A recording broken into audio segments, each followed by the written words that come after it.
The next presenter we have tonight is Marcel Valliere, who studied industrial design at the Massachusetts College of Art and operates Valliere Design Studios of Rockland, which builds and designs residences throughout the area. With him will be Paul Powers, who graduated from the University of Kansas School of Architecture and Urban Design, and who has significant business experience in manufacturing and local home building industries. Together, they are the owners of Alternstivr Rock in Thomaston, where they manufacture quality work surfaces and architectural items out of concrete. Please welcome Marcel and Paul.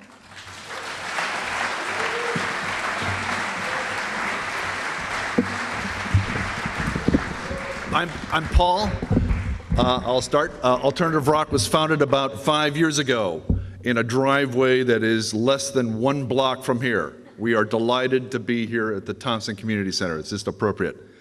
It's been built out of a relationship between 2 couples.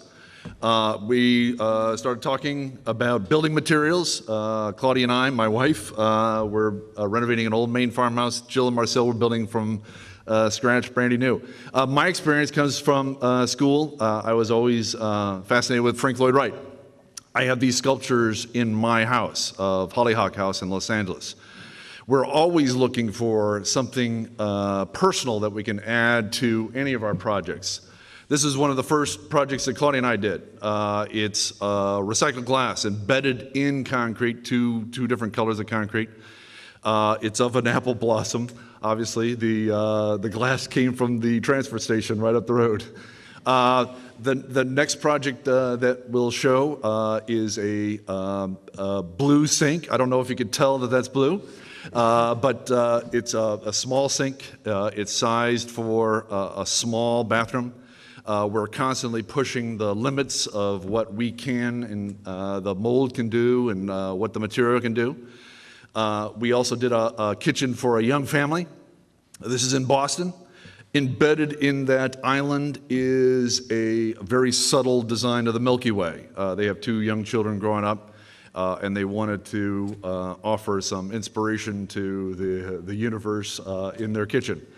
We also did a project for some good friends of ours that are horse enthusiasts. This was a particular horseshoe that had a lot of emotion behind it. It's right in the middle of the kitchen. They rub it as they go by every day. At least they tell us they do. Tom O'Donovan from Harbor Square Gallery in Rockland came in, said he needed a water feature on the rooftop garden in Rockland. We all sat down at a coffee table. This is the first sketch. And from this sketch, we decided to do it. Molds were made, concrete was mixed, design was made, and arguments and design committee meetings were done. Out of a mold came something gray and not so waterfall looking. And after some spit and polish, Tom called us up one day, closed the streets in Rockland, rented a crane, and by the end of the day, with our good friend Andy White, our shopmate, we had a water fountain going on the top of the building in Rockland. You're all invited to come and see it. We're very, very proud of it, but it is something that we were glad when it was done, let's put it that way. We can't express enough how important it has been for all our friends to help us. These things are not light. One of our heroes is Josh Ledwith. We're happy that he's been with us all the way through the program. And of course, there's Marcel.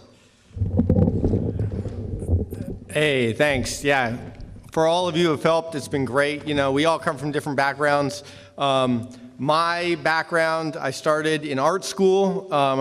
This here is one of my earliest etchings ever. And for me, concrete and working with stone and casting brings me back to the times when I was etching.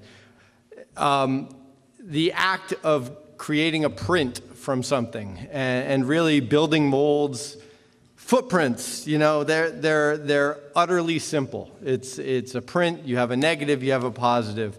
And art is sort of like that for me. I like process and the act of building a mold. thinking in reverse is so important to that process with printmaking and also with concrete. This particular mold, we were trying to make some very intricate tile patterns, and we cut this using a CNC router. This form here looks very sharp and interesting, I think. And here is a close-up of it when it came out of the mold. So you can see here how it's very soft and smooth. So you really have to think in reverse when it comes to casting with concrete, and also in etchings and other forms of art as well. We are constantly trying new things. Just like etchings were important to me in my life, mapping and land and things are very important too. And for the idea of landscape is something that weighs strong on my soul.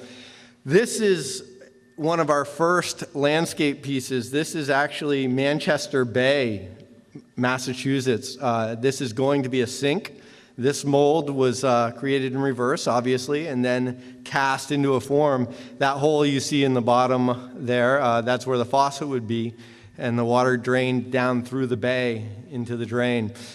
The idea here is that with concrete you can really do anything, and it's the idea of thinking about how it can be applied in your life and how you can take normal things and make them more interesting. This particular mold here is of the Narrows in Islesboro, actually, and obviously, once again, we're talking about negative and positive space, and the mountainscape that you see there is actually going to be the harbors on either side of the Narrows. This is a coffee table. This is the coffee table from that mold. Once again, just really fun stuff. I'll also mention that the steel base, Andy White, who helped with the water sculpture, also did a lot of the welding here or all of the welding for this base. We are constantly trying new things. Later, my lovely wife, Jill Valliere, will be presenting. She does fabulous painting, and she did this floral pattern at Dream Kitchen Studio in Rockland on the walls. And we wanted to emulate that in a countertop in that display.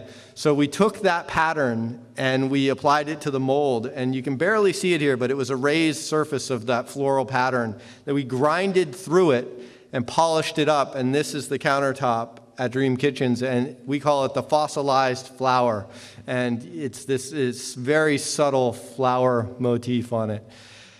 Thanks to everybody, and thanks to the Juice Conference for getting us here, so thank you.